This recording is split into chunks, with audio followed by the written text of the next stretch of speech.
Hi, Capricorn. Welcome to Pandora Astrology's monthly horoscope for January of 2021.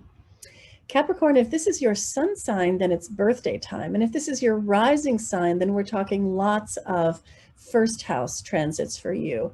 And either way, it's a great time to get a reading, certainly. If it's your birthday, then a solar return reading would be what you want. You can find a link for that in the YouTube description below. It's great to do that at the beginning of your year so you can hit the ground running. 2021 has an entirely different character from 2020. One reason is because Jupiter and Saturn have moved out of Capricorn and into Aquarius, creating an entirely new feel. We talked about that in your December horoscope, so you might want to check that out, last month's horoscope, so that you can get a feel for what this is going to mean for you all year, essentially. We've also started building a playlist of videos about 2021 on our YouTube channel, Pandora Astrology. Now, I know, Julia, that you've got some stuff to say about Mercury, Venus, and Mars to the Capricorns of the world. Yeah, I do. So Capricorn, I'll start with Mars. Mars begins the month in your fourth house of family and home, where it's been for months because it just completed a whole retrograde cycle in this house. And wherever we have Mars is where we face frustrations and flare-ups, and where we can also feel pretty driven. So on January 6th, the early part of the month, Mars is moving into your fifth house. This is the house of children. This is the house of games. This is the house of fun. So when Mars comes into this house, if you do have any children in your life, you could be running into more arguments with them than usual. And in terms of during this cycle as well, you might be more interested in kind of having fun and playing games than really kind of focusing on work and things that you have to do. Mars can also bring frustration, so be careful with the games that you play, because you might hit a bit of a losing streak as well with Mars in this house.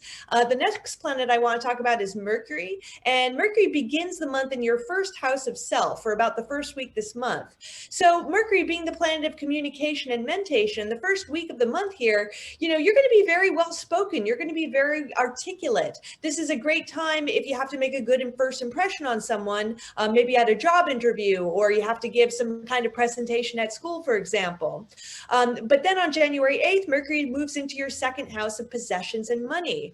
So with Mercury in here, you could spend a lot of time thinking about your stuff. Maybe you want to sell some things, for example, that, you've got an extra piece of furniture that you're no longer using. This could be a good transit for it. And your mind in general is pretty consumed with your finances and stuff during this time. Then Mercury is going to go retrograde on, the very, very tail end of the month on January 30th, but it's going to do most of its retrograde cycle next month. So please stay tuned for our next videos to hear about how that's going to affect you. Now, Venus, the planet of art and beauty, for the first week of January is in your 12th house of seclusion. So for the very beginning of 2021, you're not going to be in a super social mood. You'll probably have more fun just kind of spending time by yourself, or maybe with your partner at home, than kind of going out and talking to people or meeting up with friends.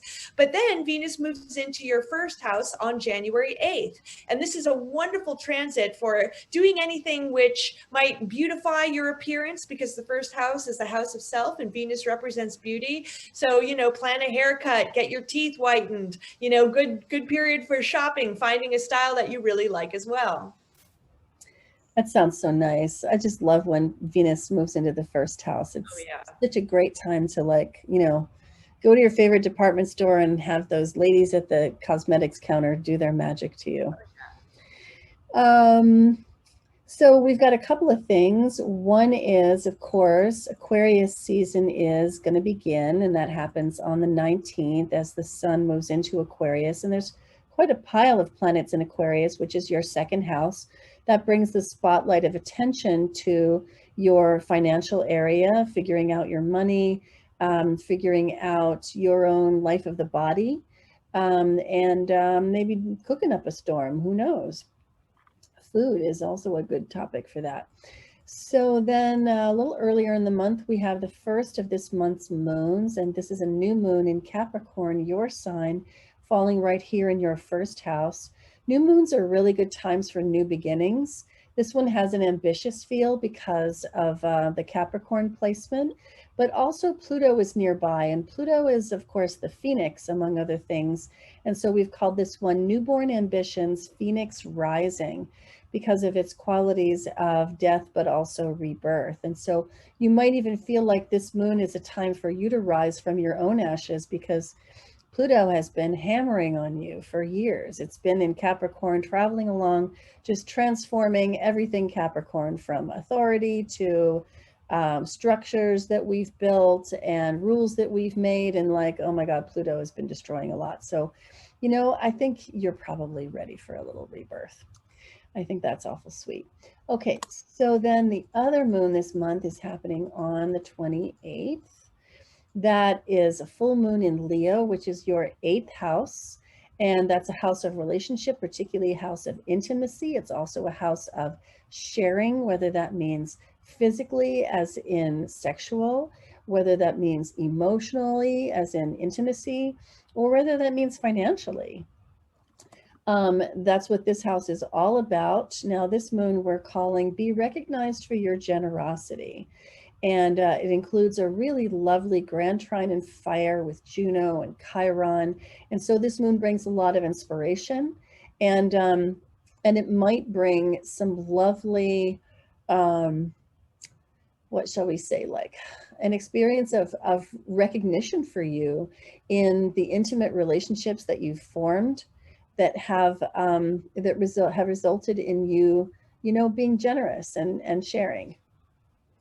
Well, this winter is a great time to start new projects. And the reason for that is because all of the planets, the outer planets, are direct at one time. Nothing is retrograde. And that means that there aren't going to be a lot of obstacles put in your way if you start projects this winter. So I would recommend doing that, with the exception of the days that Mercury is retrograde, which is January 30th to February 20th. Don't start projects there. But other than that, January and February are a really good time. Don't wait till spring. Well, that's all we have for you today. Thanks for watching. If you enjoyed this video, please be sure to like, share, and subscribe.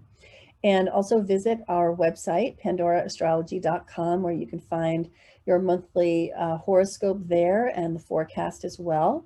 And you could get a reading or even take a class. And you will always find us on YouTube, Pandora Astrology, organizing the news into playlists by month. And until next time, we'll see you around the cosmos. Bye. Bye-bye.